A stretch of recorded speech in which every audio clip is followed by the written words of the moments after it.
Bonjour Leïla. Bonjour. Je vis entre les Antilles et la métropole. Mhm. Merci d'être avec nous aujourd'hui. Yeah. Alors, est-ce que tu peux nous expliquer pourquoi tu es là en ce moment? Je suis là pour faire la promo de mon dernier single et ainsi que des projets comme le nouvel album et aussi les concerts à venir. Donc on est là, on est en mode promo en France, entre 2-3 prestations au passage. Alors, comment avez-vous débuté? J'ai débuté il y a 20 ans, c'était... la machine a démarré par rapport à un concours de chant que j'ai pas gagné en 1996 et j'ai été remarquée par Richard Bierman et Tony Delumeau. À l'époque, c'était l'équipe Fusion et donc ils m'ont proposé de bosser avec eux et donc du coup, la machine est passée, l'aventure a commencé comme ça. Alors, quel a été le premier titre?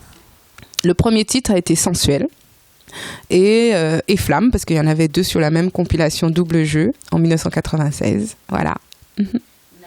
Alors, comment s'est passée votre première scène? Ah ouais, alors ma première scène, c'était, je me rappelle très bien, c'était à Petit-Bourg. C'était dans la salle des fêtes de Petit-Bourg, en Guadeloupe.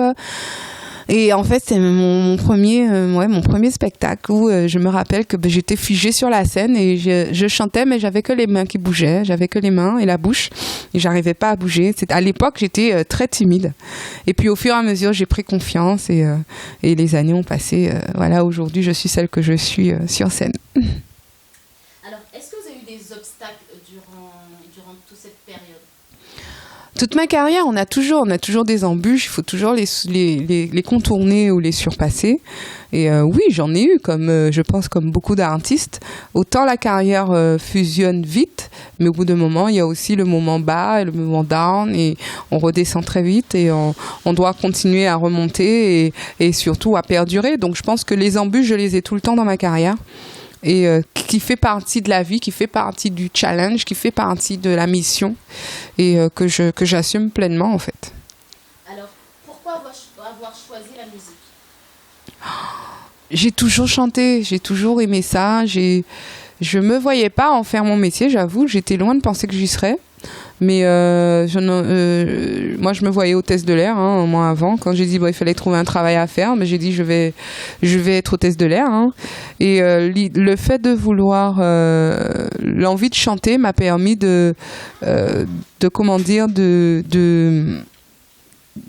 c'était une façon de me libérer. Parce que j'aime ça, j'aime chanter, j'aime faire plaisir aux gens, j'aime donner de l'amour aux gens à travers cela. Et c'est au fil des années que j'ai compris ça. Mais au début, je dirais la musique m'a choisi, ou du moins c'est moi aussi qui l'ai choisi, parce que c'est ce concours de chant qui a tout déclenché. Si j'étais pas allée à ce concours de chant, je ne sais pas si je serais devenue celle que je suis aujourd'hui. Alors, avec qui ce serait le summum avec qui vous aimeriez partager une scène? Oh là là, alors là, quelle question. J'ai du respect pour tous mes collègues, qu'ils soient de chez moi ou d'Europe ou encore des États-Unis, enfin qu'ils soient internationaux ou pas. Partager une scène avec un artiste là comme ça, je n'ai aucun... pour moi, je répondrais tout le monde. Et je répondrais tout le monde. Mais alors, s'il y a un petit clin d'œil, c'est vrai qu'en ce moment, après, ça dépend de là. En ce moment, je suis très bercée parce que j'aime la vibe de ce gars-là. C'est Michael Montano, qui est un gars extra. Écoute, aujourd'hui, étant donné qu'on est en période de carnaval, je prépare les beignets de Mardi Gras. Voilà. Alors, qu'est-ce que tu es en train de faire? Là, du coup, l'eau bout. Il faut faire bouillir le choc et je mets la poudre de citron vert ainsi que de la cannelle et de la muscade. Ensuite, je mets les essences amande amère. Moi, j'adore cette odeur. C'est top. Ah mon Dieu, c'est bon. Et bien sûr, l'essence de vanille, on connaît tous, très important. Ça fait partie de nos épices créoles. Alors, comment tu te sens ici alors que tu vis aux Antilles? Comment tu te sens pendant ces périodes de fête en étant ici dans le froid? Oh non, ça va. C'est vrai que le carnaval, ça fait partie de mon éducation. À savoir Donc là, je mets le beurre. Oups, ça a sauté, pardon. À savoir que j'ai grandi dans le carnaval. Ma maman nous a mis, ma soeur et moi, toutes les deux très tôt. J'ai fait et je fais encore partie, à distance, mais quand même plus ou moins, du groupe carnaval, du groupe de carnaval Double Face, pardon. Et c'est un groupe à orchestre, donc voilà. J'ai grandi depuis petite, j'ai été la reine de la Guadeloupe, la première reine de mon groupe et la reine de la Guadeloupe 1996. On avait gagné le prix. Ça me fait... Je suis triste parce que je suis loin, mais en même temps, je le vis. De toute façon, moi, je rentre après, donc j'aurai le temps de vivre 2 ou 3 jours de carnaval, c'est important. D'accord. Donc, qu'est-ce que tu as fait entre-temps? Tu as mis du beurre? Alors là, j'ai mis le beurre là pour qu'il fonde avec les... ça, je vais remuer un peu quand même, parce que ça bout bien. Ah, ça sent bon. Je vous le dis franchement, vous êtes derrière l'écran là, vous n'allez pas goûter à mes beignets, hein, ça c'est sûr. Et là, le reste, je mets le sucre. Hein. C'est une tactique que je ne connais pas vraiment. J'essaye. Bah, c'est super sympa d'essayer avec nous et en direct. Merci. Merci. Voilà. Là, on attend que le beurre fond, que tout soit homogène et tout ça, quoi. En fait. Et que surtout que les épices prennent au niveau de, comment dire, pour que le goût soit dans la pâte, en fait. Voilà. Voilà. Ça refroidit. Ça sent bon, mon Dieu. Je suis déjà en train de me lécher les babines. Alors, je renverse dans un bol. Voilà. Ensuite, je rajoute la farine et un peu de levure, parce qu'on n'a pas besoin forcément de beaucoup de levure pour que ça puisse gonfler à ce moment-là. Hein. Ça reste des beignets, et pas des gâteaux. Et on verse tout de suite. Et par contre, on remue énergiquement pour que la farine puisse bien.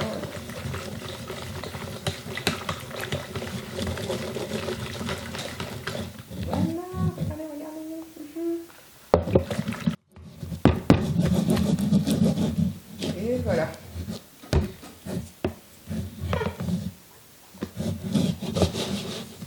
Génial.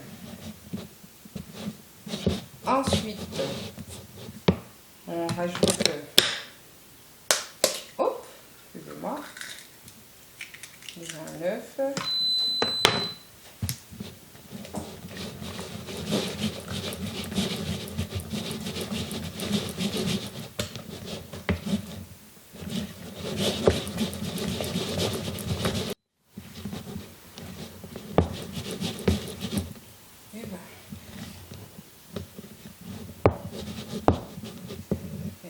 Comme il faut. Et on rajoute les autres.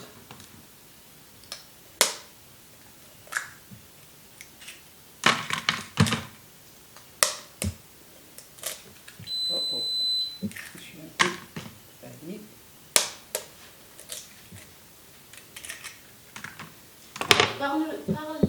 Parlez-nous de votre actualité, votre dernier clip qui s'appelle Simé Lambou. Ah Simé Lambou, c'est mon dernier projet en fait. J'avais envie de faire une parenthèse sur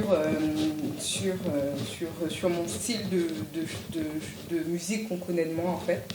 Ça fait 20 ans que je fais du zouk et j'ai toujours eu des personnes autour de moi qui me disaient mais ça te dirait pas de faire ça, ça te dirait pas de faire ça, ça te dirait pas. Et le titre Simé Lambou, en fait l'instru m'a été proposé il y a très longtemps, depuis l'été 2015, où un ami qui s'appelle DJ Rapid et c'est en fin de compte l'un des compositeurs principaux de Matt Houston et à qui je te fais un big up d'ailleurs toi.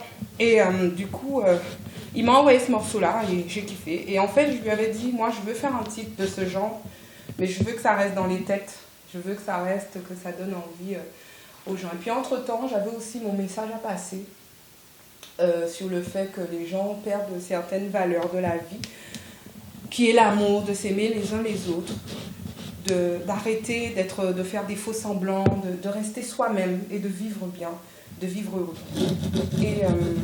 Et donc, Femelle en nous a commencé à être écrit comme ça, et avait déjà été écrit et fini avant les attentats de novembre 2015. Et du coup, dans le clip, c'est pour ça que je fais aussi un hommage, parce que pour moi, c'était un peu la goutte d'eau. En plus, c'était une façon de passer mon message en disant, voilà, pourquoi je parlais de allons semer l'amour, soyons amour déjà, pour pouvoir donner autour de nous et vivre bien et heureux. L'argent n'est pas tout. L'argent, c'est un pouvoir que les hommes ont donné. Mais l'amour, par contre, fait partie de notre vie. Sans amour, on ne peut pas faire grand chose. Beaucoup de personnes aujourd'hui sur cette terre travaillent, ils ont tout, ils ont maison, ils ont travail, ils ont voiture, mais il leur manque toujours quelque chose. Et ce qui leur manque, c'est la valeur sûre et le plus grand pouvoir pour moi sur terre, qui est l'amour, tout simplement. Donc Femelle en nous est apparu, et puis ça reste une parenthèse parce que c'est vrai que c'est un style de musique qu'on ne connaît pas. Et je suis très heureuse d'avoir fait ça, d'avoir relevé ce challenge en fait. Et d'ailleurs c'est en autoprod ce morceau, c'est moi-même qui l'ai produit, c'est moi qui ai produit le clip. J'ai dit je le fais parce que je veux le faire. C'est l'une des parenthèses, il y en a une autre aussi, il y a un autre titre qui va arriver bientôt. Il s'appelle Je te suis, je le dis déjà en exclusivité. Et c'est un style encore, on me connaît dessus, mais c'est encore plus posé comme morceau. Donc j'espère que vous allez l'aimer aussi. Mais n'oubliez pas, je n'oublie pas mon zouk. Je reste très proche de mon zouk. Rassurez-vous. Il est prévu forcément des inédits zouk très bientôt aussi, d'ici cet été. Donc restez connectés. Voilà, ma pâte est prête. Alors, qu'est-ce que tu nous fais, Leïla? Là, on est en mode de cuisson, voilà, des beignets. D'accord, et comment tu procèdes pour... Écoutez, vous prenez une petite cuillère, en fonction de la grosseur que vous voulez, mais en général, une petite cuillère, c'est mieux, hein, parce que voilà. Et, comme je montre, on remplit toute la cuillère, et ensuite, hop, voilà. Okay. Alors, est-ce que c'est quelque chose que tu fais en général pendant les fêtes, ou est-ce que tu aimes passer de temps en temps cuisine, ou pas du tout? Je suis pas... J'avoue que je suis pas une femme très cuisine, mais je fais la cuisine. Je sais faire la cuisine. Ces petits moments comme ça, moi, je sais que je les passe plus à le faire avec ma fille, qui a 12 ans maintenant, et en plus qui adore la pâtisserie, donc elle prend un pied pas possible, elle apprend, elle me dit « Maman, est-ce que c'est bon comme ça ?» Aujourd'hui, je suis presque à rien faire. C'est elle qui fait maintenant. Elle me dit « Maman, laisse-moi faire !» Donc je la laisse faire. Aujourd'hui, elle gère toute seule, donc je la laisse faire. Mais je fais la cuisine par amour. Mais je ne suis pas une fan de cuisine, comme beaucoup passent leur temps dans une cuisine, surtout que, vu mes voyages, je n'ai pas forcément le temps de faire ça. Voilà. Alors, par rapport à l'amour, vous êtes une femme de grand cœur, vous participez, vous donnez la force en général à toute votre communauté. Que pensez-vous justement de ça, et est-ce que vous pensez que la communauté est assez solidaire? Oh. J'ai mis un coup de gueule la semaine dernière effectivement en interview sur ça. Je trouve justement que la communauté ne supporte pas assez ces artistes. Pour moi, soutenir un artiste, c'est pas simplement acheter, et encore acheter est devenu très compliqué dans le monde du disque, mais surtout soutenir pour moi ces artistes aujourd'hui, vu que c'est ce qui prime, c'est les spectacles dans lesquels on va, où il faut venir les voir, il faut venir les soutenir, il faut venir leur donner la force, en venant vous prouver que vous appréciez le travail de l'artiste. C'est ce que j'ai compris, j'ai réalisé, j'ai constaté que très peu aujourd'hui de la communauté ne font plus. Ils ne viennent plus à des concerts parce qu'on a l'impression qu'on gagne rien. C'est pour l'amour de la musique, c'est pour continuer à faire vivre, dans mon cas, le zouk. la musique caribéenne entre autres, il faut, si vous venez pas au concert, les organisateurs ne peuvent organiser. Aujourd'hui, les organisateurs sont sceptiques, ils craignent systématiquement, ils se disent ok on va le faire, mais est-ce que ça va ramener du monde? Les questions se posent tout le temps, donc aujourd'hui de moins en moins d'organisateurs prennent des risques, parce que c'est un risque, hein. Organiser un spectacle c'est un risque. Sachez qu'on a une salle à payer, on a des musiciens à payer, au-delà de l'artiste, hein, on a une salle à payer, une sécurité, les gens du staff, donc caissières, tout ça, là, non, il faut payer tout ça. Et en général, ne croyez pas qu'on paye après le spectacle, on paye avant. Et ensuite, on a d'autres, il y a la publicité, il y a la promo à faire, il y a les radios, les télés, les flyers à faire, les trucs, tout ça c'est un investissement de départ. Donc en fin de compte, avant de pouvoir rentabiliser quoi que ce soit, l'organisateur, c'est un coup de poker qu'il fait. Et il y croit, lui, et aujourd'hui, ils sont tous en train de craindre, ils se disent, ouais, mais est-ce que les gens vont suivre? On ne comprend pas pourquoi, alors pourtant on a quand même des messages de beaucoup de personnes, oui on aime ce que vous faites, vous êtes génial, vous m'avez bercé, moi j'aime vos chansons, je vous suis, je vous encourage à continuer. Oui, on continue, on le fait pour vous, on ne fait pas de la musique pour soi, on fait de la musique pour vous. Moi j'aime ce que je fais, je le fais pour vous, je ne le fais pas pour moi. Même si j'aime chanter, je pourrais tout aussi bien rester chez moi, faire mes petites compositions pour moi et les écouter chez moi, avec ma petite famille et tout. Non, si on investit dans une chanson qu'on fait sortir, parce que ça se paye, ça, mesdames et messieurs, on paye le compositeur, on paye les choristes, on paye les musiciens, on paye le studio pour faire ça, on paye les autorisations SDRM ralliées à la SACEM pour pouvoir faire en sorte que ce morceau soit diffusé. On a beaucoup d'investissements, on le fait pour vous, on ne le fait pas pour nous seulement. Donc, s'il fallait vous donner un message, soutenez vos artistes, tout simplement.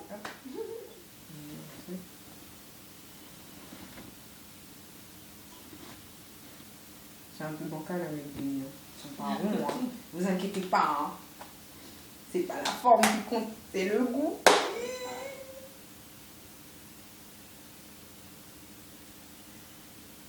Et voilà. Alors, est-ce que tu peux nous faire voir un peu mieux ce que tu nous as préparé? Écoutez, voilà, les beignets. Oui. Mardi gras. Voilà. Super joli. On va déguster ça. Il y a entre votre travail d'avant, le monde de la musique avant et maintenant. Il y a énormément de changements. Les choses ont changé dans plein de sens. Autant le zouk a évolué comme il se doit, je pense, parce que on n'est pas maître de... nous ne sommes pas juges de musique ou pas, c'est-à-dire que c'est le public qui choisit. Et le public a choisi un style de zouk un petit peu plus évolué ou moins, j'en sais rien. Je suis pas là, je vais jamais juger ça. Mais au niveau du monde même de la musique, ça revient un peu à ce que j'ai dit tout à l'heure, le coup de gueule, c'est au niveau des représentations à faire, il y en a beaucoup moins. Parce que les gens ne suivent pas forcément dans les soirées. Au niveau des ventes, forcément, comme pour tout, mais ça, je le dis, mais ça concerne toutes les musiques confondues, on ne vend plus. Donc, en tant qu'artiste, où nous sommes quand même des professionnels, c'est un métier ce qu'on fait. On n'a aucune rentabilité aujourd'hui, hors que sur des prestations. Donc du coup, les choses par contre, ça devient de moins en moins bien. Et c'est bien triste parce qu'au fur et à mesure, si ça continue dans ce sens, on va se retrouver à ne plus avoir de spectacles, à ne plus avoir d'événements qui puissent continuer à faire vivre notre musique. Alors, si votre fille vous disait qu'elle voulait être chanteuse comme vous, qu'est-ce que vous lui diriez? Ma fille veut être une actrice, précisément. Alors, je verrai. Donc, il y a pas si. Elle veut être dans le monde du showbiz. Elle a le potentiel, selon moi. Mais aussi, Alissa a aussi le potentiel intellectuel. Et contrairement à moi, à son âge, j'étais une vraie feignasse. C'est vraiment le mot. À l'école. Et j'étais vraiment désintéressée de ça. Alissa, c'est tout le contraire de moi. C'est une fille très intelligente, plus intelligente que sa maman à son âge en tout cas, et qui a des facultés au niveau scolaire qui sont beaucoup mieux que moi. Donc je lui ai dit, je te pousserai, ce que mes parents n'ont pas pu faire pour moi, moi je vais le faire. Je vais te pousser, s'il faut que je t'envoie dans des écoles spécialisées pour que tu deviennes une grande comédienne demain, je le ferai. Donc elle prend des cours de théâtre, elle prend des cours de chant, elle fait de la danse, mais bon, c'est plus le chant et le théâtre qui l'intéressent. Et je lui dis, mais par contre, il faut quand même que tu aies ton bagage, parce que demain, si ça s'arrête ou que tu ne veux plus faire ou qu'il y a un problème et tout, tu pourras toujours faire autre chose à côté. Donc, je la pousse quand même dans le scolaire en lui disant, moi, ce que je te demande, c'est que tu aies un niveau qu'il faut pour aussi demain. Mais on va en avant-première, on te pousse vers ce que tu sais faire. Là, en ce moment, elle est au collège, donc pour l'instant, c'est des bases scolaires, il faut qu'elle soit à fond dedans. Donc je lui dis, et entre à côté machin. Peut-être que dans quelques années, on va changer, on va trouver une école spécialisée qu'elle pourra faire ses cours scolaires et aussi les cours pour devenir une grande actrice demain. Alors, si un jeune aujourd'hui vous dit qu'il veut être chanteur, quel sera le message? Quelle mise en garde? Oui, je lui dirais... Un jeune qui, parce qu'il y en a encore beaucoup, hein, c'est clair. En plus aujourd'hui avec tout ce qui se passe à la télé, sur Internet, où beaucoup de jeunes, et puis vis-à-vis de la société dans laquelle on vit, beaucoup de jeunes veulent rentrer dans ce genre de milieu. Sachez qu'il faut garder sa tête sur ses épaules, ça c'est sûr et certain. Et puis c'est surtout s'entourer des bonnes personnes. Tu peux avoir le talent qu'il faut, la voix, le style, le corps, le physique, tout ce que tu veux. Si tu n'as pas les bonnes personnes derrière toi, ça n'ira pas plus loin. Ça va être un combat perpétuel et c'est ça que je te souhaite. Donc, conseil, travaille ton art. Ça par contre, il ne faut pas l'oublier, il faut y croire. Il faut croire en toi déjà, toi. Et si toi, tu crois en toi, il faut que tu trouves les personnes qui vont aussi croire en toi et vont te donner la possibilité d'évoluer dans le milieu dans lequel tu auras choisi. Les États-Unis, comment est ton public là-bas? Le public haïtien, qu'il soit en Haïti ou effectivement aux États-Unis, je vais plus sur la côte est des États-Unis, donc tout ce qui est Miami, New York, Boston, Atlanta, Washington. Ce public est extraordinaire, c'est un public qui aime vraiment notre musique. Alors autant ils aiment leur compas, mais ils aiment le zouk, ils l'aiment à donf. Et je leur suis toujours reconnaissante quand je viens parce qu'ils m'accueillent chaleureusement et tout ça. Comme le public africain aussi qui est extraordinaire. On est vraiment des artistes reconnus, on a des vrais fans, des gens qui sont là, qui viennent quand ils savent que l'artiste qu'ils aiment le plus, qu'ils écoutent tous les jours, vient sur leur territoire, ils viennent. Avez-vous déjà joué en Afrique? Oui, j'ai joué dans plusieurs pays d'Afrique, du côté de Côte d'Ivoire, Cameroun, Burkina Faso, j'ai fait le Niger, j'ai fait le Gabon, j'ai fait le Mozambique, j'en oublie peut-être 2 ou 3, mais j'ai fait beaucoup de pays d'Afrique. Donc oui, ça a été un privilège pour moi de pouvoir connaître ce peuple.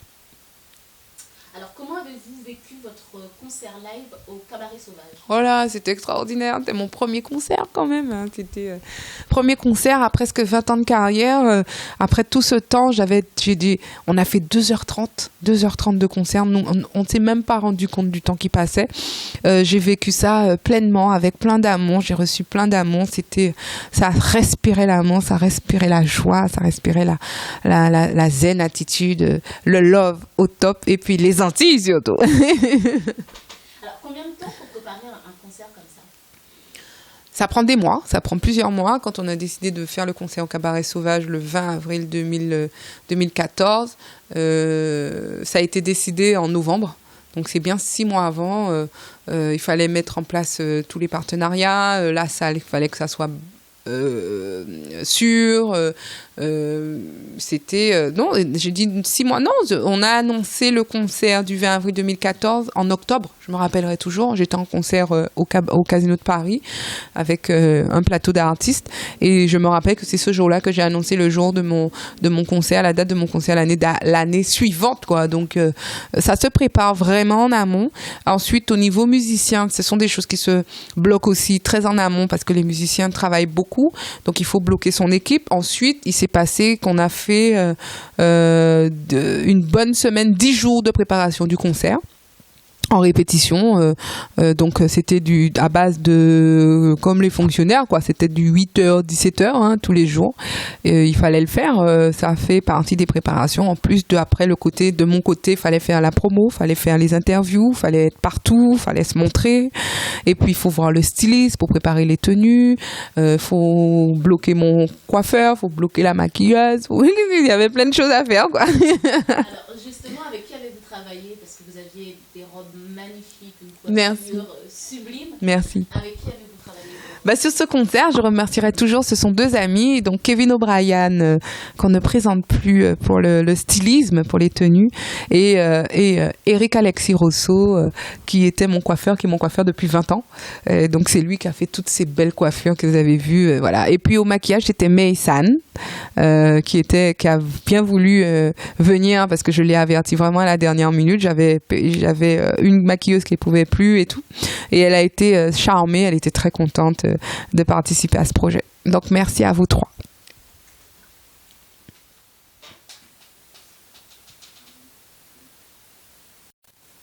Métropole, que pensez-vous de la situation de là-bas? Chez nous, aux Antilles, la vie est chère, paraît-il, c'est vrai.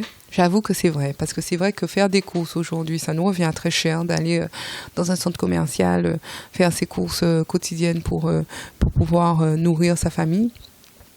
L'essence aussi, les logements sont encore accessibles selon moi par rapport à... S'il faut comparer avec la France, c'est quand même plus accessible.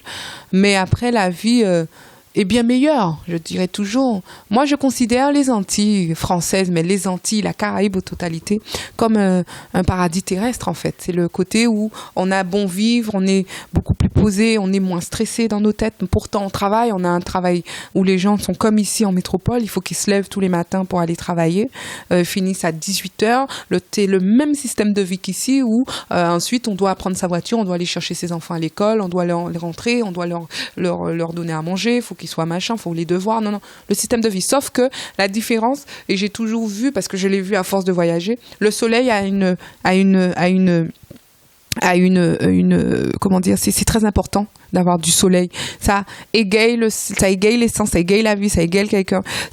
Ça donne un peu plus de baume au cœur, même malgré le fait que la vie dans laquelle on est, la société, comment on travaille, comment on voit qu'on travaille beaucoup et qu'on est peu payé, mais malgré tout, on a le bon vivre aux Antilles. Demain, dans la soirée où on a fini son travail, on a envie de, par exemple, se prendre un bain de mer, on prend sa voiture, on va à 15 minutes, on prend son bain de mer. On rentre chez soi, on se relaxe, on est reparti pour un tour le lendemain dans sa journée. Donc, pour moi, les Antilles, la Caraïbe reste un paradis terrestre, ça reste le bon vivre et on peut travailler tout autant. Et malgré le fait que la vie est chère, c'est vrai au niveau de tout ce qui est au niveau courses d'hygiène, de courses pour manger, la viande devient très chère aujourd'hui. Pourtant, on est chez nous, hein, mais même notre viande locale devient presque inaccessible. Le poisson devient presque inaccessible. Ça, c'est parce que la société dans laquelle on vit, les commerçants vivent mal justement eux-mêmes. On a l'impression que peut-être que les gens pensent qu'on s'enrichit, les gens s'enrichissent sur nous. Non, je suis moi-même entrepreneuse. Je sais que quand je fais des commandes, je crée dans ma société que je dois faire venir des stocks de produits, je paye 3 fois plus cher. Donc, il faut bien que je rentabilise mes ventes et que je puisse manger. Donc, du coup, je ne blâme pas les gens qui font des marges sur... après, il y en a aussi qui font peut-être des marges un peu trop énormes, mais dans l'absolu, pour pouvoir fonctionner en tant que chef d'entreprise aux Antilles, ça coûte très cher. Donc, la vie est chère. Alors, que pensez-vous de la jeunesse antillaise et quel message que vous aurez pour eux? Ah, mon Dieu. La jeunesse antillaise. Je pense que... Je disais tout à l'heure au début d'émission, c'est pas qu'ils ont perdu les valeurs, c'est qu'ils ne les ont jamais acquises. Il y a des valeurs sûres. La première valeur, en plus du pouvoir de l'amour, mais le pouvoir de l'amour engendre le respect d'autrui. Si tu ne te respectes pas toi-même, comment tu veux que les gens te respectent? Ce que tu reflètes toi fera que les gens seront face à toi comme tu le veux. Si tu ne reflètes pas une personne qui inspire le respect, machin, on va pas te respecter parce que tu ne respectes pas. Ne fais pas aux autres ce que tu n'aimerais pas qu'on te fasse. Ça, c'est ma devise. Et c'est pour ça que il faut rester conscient de l'autre. Ça, c'est un truc qu'on a perdu. Et ça, c'est pas que les jeunes, c'est dans le monde. On a perdu la conscience. Être conscient de l'autre, c'est te dire que quand tu vas ouvrir ta bouche pour dire telle chose à cette personne et comment tu vas t'adresser à cette personne, sache que tu vas t'adresser comme tu aimerais qu'on s'adresse à toi. Si tu ne le fais pas dans ce sens, c'est-à-dire tu parles comme tu veux, et quand la personne vient te répondre, ou peut-être une autre personne va venir te parler comme toi tu as parlé à une personne juste avant, ne t'étonne pas que, voilà, il faut savoir, ne fais pas aux autres ce que tu n'aimerais pas qu'on te fasse. Donc, la jeunesse, reprenez les valeurs, réécoutez vos parents, parce que et je dirais même, parce que c'est la jeunesse, je dirais nos arrières, nos grands-pères, nos grands-mères avaient des valeurs sûres. Ils nous ont instauré des choses claires sur la terre. Il faut respecter ça. Et le respect fait partie de la première chose à avoir dans sa tête, dans son esprit, dans son âme. Voilà. Alors, est-ce que vous pouvez nous parler un peu de votre actualité, où on va pouvoir vous retrouver bientôt, et vos sites sociaux pour qu'on puisse vous joindre? Bah écoutez, là, à la date où on parle, aujourd'hui on fait l'émission, j'ai une représentation du côté d'une boîte, du côté de Chili-Mazarin, samedi 6 février. Et puis, entre-temps, je repars en Guadeloupe, j'ai une représentation le 13 février pour la veille du 14 février, la fameuse date, du côté d'une boîte à Saint-Claude. Et le Swing Club, exactement. Donc, je suis des Saint-Claude, là, de Basse-Terre, la Basse-Terre. Mais ils sont toujours présents. C'est pas la première fois que je passe au Swing Club. Le patron de cette boîte me disait, c'est lui qui m'a appris, ça fait 1 an et demi que je connais la boîte, et il me dit, ça fait 36 ans que cette boîte existe quand même. Moi, je la connaissais pas, et je connaissais, moi, la plantation, moi, à l'époque. Et là, quand j'ai connu le Swing Club, et sa clientèle répond présente. Donc, je sais que je vais tous vous retrouver ce samedi 13 février. Donc, soyez nombreux, mais nous, Kaya Miseko, nous, comme d'habitude, pas ni pour problème. Et puis ensuite, je dois revenir en France, possiblement partir au Burkina Faso, repartir peut-être en Afrique, on verra, pour la journée de la femme. C'est tout. On est toujours très demandés, nous, femmes artistes, pour ce genre de cause. Et puis, on prépare les prochains clips, avec le prochain single à lancer. Cet été, vous aurez aussi une petite surprise, un bon zouk béton à la Leila Chico que vous aimez. Voilà, on continue les projets. Et les réseaux sociaux, donc, je suis accessible sur Facebook, Leila Chico officielle, la page, parce que mon compte Leila Chico est blindé, donc c'est pas possible de vous accepter, mais vous pouvez me suivre parce que j'ai ouvert ma page, elle est publique. Ma page et mon compte est public. Ensuite vous avez Twitter, Leila Chico 1. Ensuite vous avez Instagram, bien sûr, bien entendu. Je suis sur ces 3 réseaux sociaux. Je ne vais pas plus loin. Trop de réseaux sociaux, c'est pas possible. Ça va pas le faire. Alors, est-ce que vous pouvez dire un dernier mot pour tous les téléspectateurs et un big up pour le peuple? Écoutez, l'amour bazote. Je suis toujours là et je serai toujours là pour semer l'amour pour vous et avec vous. Je vous aime très fort. Merci pour tous ceux qui me soutiennent, vraiment, qui me suivent réellement, qui viennent, quel que ce soit là où je passe, ils sont présents. Je parle de tout du monde, hein. Je parle de que ce soit en Guadeloupe, en Martinique, en Guyane, à La Réunion, en Afrique, en Haïti et aux États-Unis avec la communauté haïtienne. Merci à tous. Merci d'être présents. Et puis un big up à vous tous parce que moi, quand je dis 6 mal en mou, tout simplement, 6 mal en mou et rien qui ça. En corps azote, en quai azote et en lentou azote. Merci à vous. Merci Leila d'avoir participé à cette émission. Merci à vous tous. Gros bisous. Ciao, ciao.